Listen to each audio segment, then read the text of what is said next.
السلام عليكم ورحمة الله وبركاته. ازيكم عاملين ايه؟ يا رب تكونوا دايما بخير.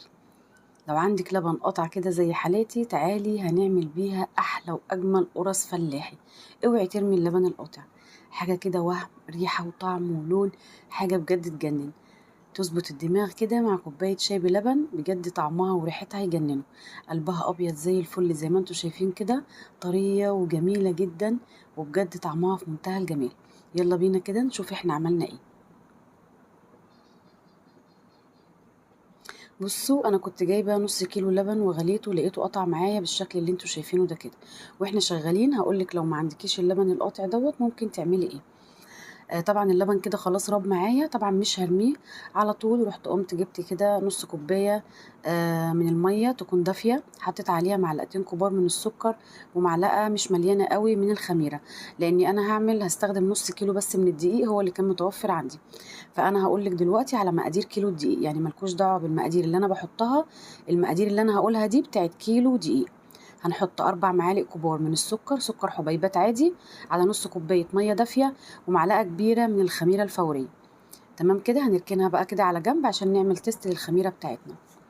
هنبتدي بقى دلوقتي ننخل الدقيق بتاعنا، اي نوع دقيق تقدري تستخدميه، واي نوع دقيق هتجيبيه لازم تنخليه، اي نوع دقيق سايب اكياس اي حاجه لازم تنخليها. هننخل كده الدقيق بتاعنا. طيب نتكلم دلوقتي على الرايب. لو ما عنديش رايب اعمل ايه؟ ممكن تجيبي تستخدمي لبن بس، او لبن مع زبادي، او زبادي وتكملي بميه عادي مفيش اي مشكله. او ممكن تجيبي اللبن وتروبيه، هتدفيه كده على النار، وبعد كده تحطي عليه معلقه من الخل او نقطتين من الليمون. هيروب معاكي، هيقطع وهيروب معاكي وتقدري تستخدميه مفيش اي مشاكل خالص. تمام كده. طيب انا هنا خلاص نخلت الدقيق بتاعي، هحط نص معلقه صغيره من البيكنج باودر وربع معلقه صغيره من الملح. هقلب كده المواد الجافه مع بعضيها، وبعد كده ندخل بقى على الماده الدهنيه. طبعا احنا عارفين القرص الفلاحي الاصليه اساسها الزبده والرايب. طيب انا هنا كان متوفر عندي زبده، انا مش هسيحها، انا بستخدمها انا عشان متعوده على طول اعمل القرص ديت. فباخد كده بالنظر، انا عارفه المعيار اللي انا بشتغل بيه. طيب انا معرفش المعيار وهعمل كيلو من الدقيق وعندي زبده زي كده.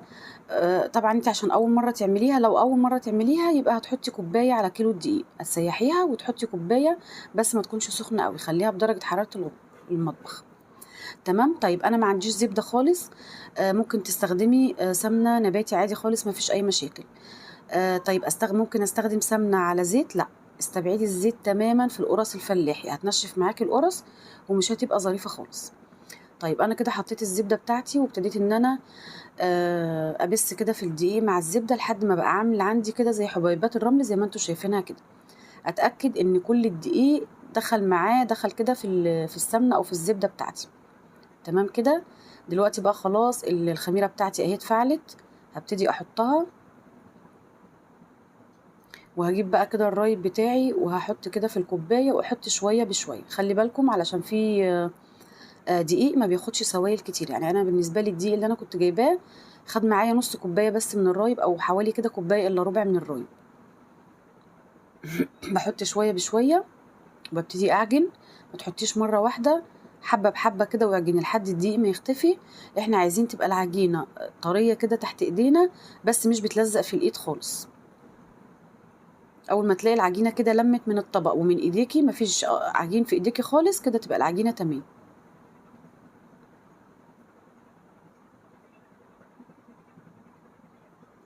نفضل نعجن فيها كده شويه كويسين لحد ما تنعم معايا كده، يعني على قد ما نقدر كده ننعمها شويه. خلاص كده انا عجنت فيها شويه صغيرين. بصوا ايدي نضيفه خالص، ايه، ما فيهاش اي عجين، والطبق كمان نضيف ما فيهوش اي حاجه. عايزينها عجينه طريه زي ما انتم شايفينها كده، بس مش بتلزق في الايد.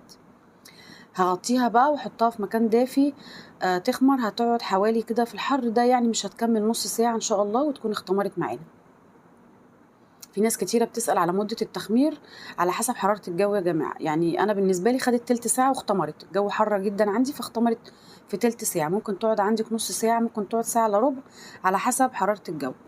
بعد ما اختمرت معايا كده خلاص، محضرة بقى معايا هنا أكياس اهي على الرخامة، علشان اللي أنا هقطعه وأحطه عليها على طول.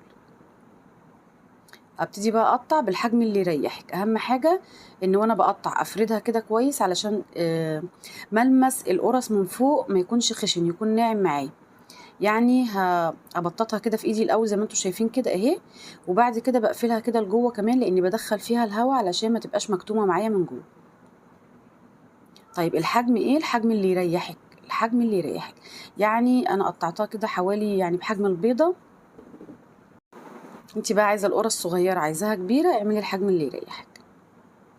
ابتدي اكورهم كده كلهم، وبعد كده بعد ما بخلص الكميه بغطيهم كده علشان الوش بتاعهم ما ينشفش.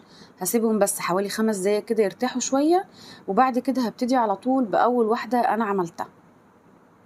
هبتدي كده بخفه كده، مش يعني مش هدوس جامد، مش عايزه برضو افضي منها الهواء جامد قوي اللي فيها علشان يعني تختمر تاني معايا بسرعه وما تاخدش معايا وقت.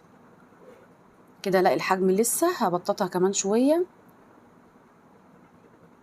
نحاول كده نخليها بشكل دائري كده مظبوط على قد ما نقدر. هو ده كده السمك اللي احنا عايزينه. هبتدي بقى دلوقتي احطها في الصواني بتاعتي. الصواني مش مدهونه اي حاجه، مش هندهن الصواني حاجه، وتكون ناشفه تماما. بطط كده بالراحه، وطبعا لازم اسيب فراغات ما بين كل واحده والتانية، هوريها لكم دلوقتي.